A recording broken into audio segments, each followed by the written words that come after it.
ఓం నమ శివాయ. ఓం వాల్మీకి మహర్షినే నమ. ఓం వేదవ్యాస మహర్షినే నమ. ఓం ఆదిశంకర భగవత్పాదనే నమో నమ. ఈరోజు మనము ఈ ఛానల్లోని చక్కగా ఈ రోజున తిరుమల కొండపైన ఉన్నటువంటి స్వామి పుష్కరిణి గురించి మనం చెప్పుకుందాము. స్వామి పుష్కరిణి అంటే తిరుమల 7 కొండల పైన వరాహస్వామికి కుడి పక్కన ముందు, అలాగే వెంకటేశ్వర స్వామికి పక్కన ఉన్నటువంటి ఒక సరోవరాన్ని స్వామి పుష్కరిణి అని చెప్పి పిలుస్తారు. ఈ స్వామి పుష్కరిణి చాలా అద్భుతమైనటువంటి వైబ్రేషన్స్ కలిగి ఉన్నటువంటి జలరాశి. అది ఎలా ఉంటుంది దాంట్లో అంటే, స్కాంద పురాణాంతర్గతంగా దాదాపుగా 50 పేజీలు దాని గురించి రాశారు. అంటే తిరుమల కొండలోని అనేక తీర్థరాజాలు ఉన్నాయి, చాలా గొప్పవి.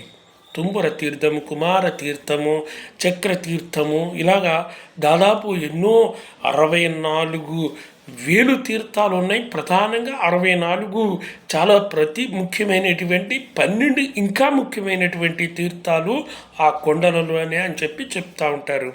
ఆ తిరుమల కొండలు, సప్తగిరులు, అలాంటివన్నీ మనం వెళ్ళి అక్కడ అన్ని తీర్థాల్లో మనం స్నానం చేయడం అంత ఈజీ అయినటువంటి అంశం కాదు.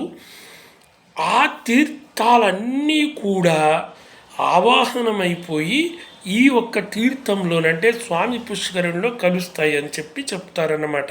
అంటే ఆ స్వామి పుష్కరిణిలో స్నానం చేసిన ఆ జలాలు కొద్దిగా తలపైన ఇలా జల్లుకున్న ఆ జలాలతోని నమస్కారం చేసుకుని అక్కడే సూర్యుడికి అర్ఘ్యం ఇచ్చుకున్న అద్భుతమైనటువంటి ఎన్నో వేల తీర్థాలు స్నానం చేసినటువంటి ఫలం లభిస్తుంది.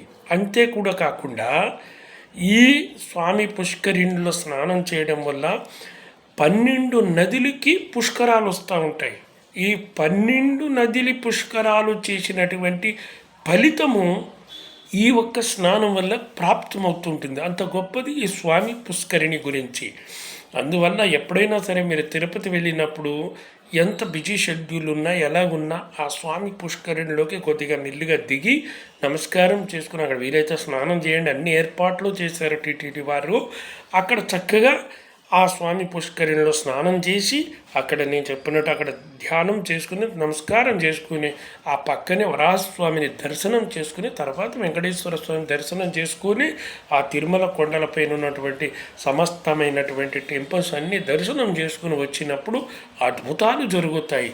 అలాగే తిరుచానూరు అమ్మవారి దగ్గర కూడా నమస్కారం చేసుకుని రావడం వల్ల సంపూర్ణమైనటువంటి తిరుమల క్షేత్ర యాత్ర అయినట్టుగా అవుతుంది. అంత గొప్ప క్షేత్రము ఈ తిరుమలలో ఉన్నటువంటి ఈ స్వామి పుష్కరిణి గురించి మనం ఈరోజు చెప్పుకున్నాము.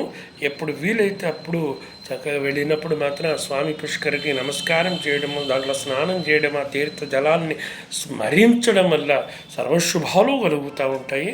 మంచిదండి. ఓం నమ శివాయ.